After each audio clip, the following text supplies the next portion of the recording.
A very good morning to my all 9th class students. Today we will do chapter number 8, Reach for the Top.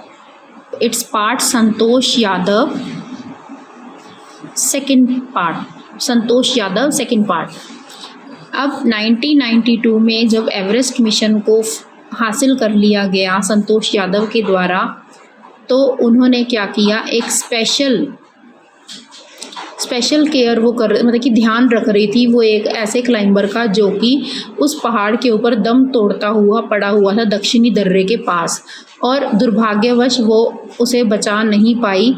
फिर भी उसने एक ऐसे व्यक्ति को, जो कि एक और व्यक्ति भी था उसी के साथ, जो कि वो भी चढ़ने की कोशिश कर रहा था, मोहन सिंह, उसको उसने बचा लिया।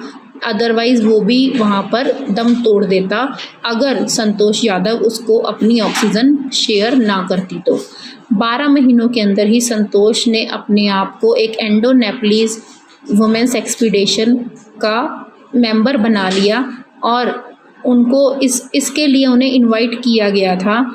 उसके बाद जो संतोष यादव हैं, उन्होंने एवरेस्ट पर सेकंड टाइम चढ़ाई चढ़ी। इस टाइम उन्होंने रिकॉर्ड बना लिया, only women to have scale the Everest twice, मतलब पूरे संसार में एक ऐसी महिला जो कि एवरेस्ट पर 2 बार चढ़ी थी, and securing for herself and India unique place in the annuls of mountaineering.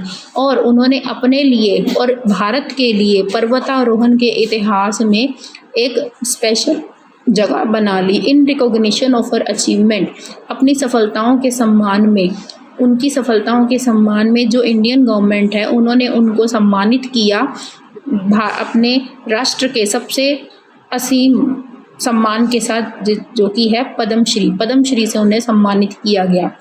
अब संतोष यादव को जब सम्मानित कर दिया गया, अब यहाँ पर संतोष यादव अपनी फीलिंग्स बता रही हैं कि जब वो एवरेस्ट पर चढ़ी थी तब उन्हें लग रहा था कि वो संसार के सबसे ऊंची चोटी पर चढ़ चुकी हैं।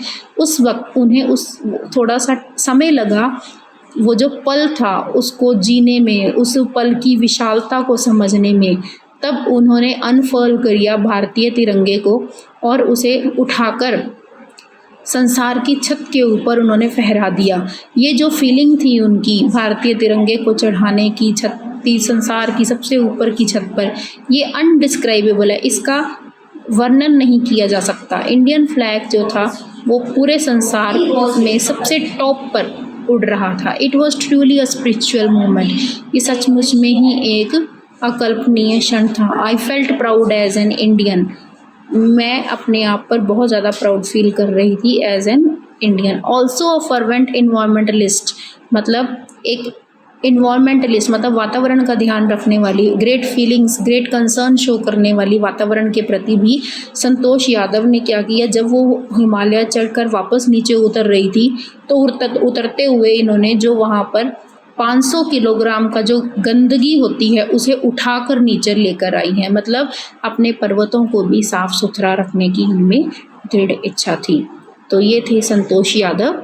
तो बच्चों, पिछली वीडियो में आपने देखा संतोष यादव का पार्ट 1, अब ये था संतोष यादव पार्ट 2। ओके बच्चों, थैंक यू।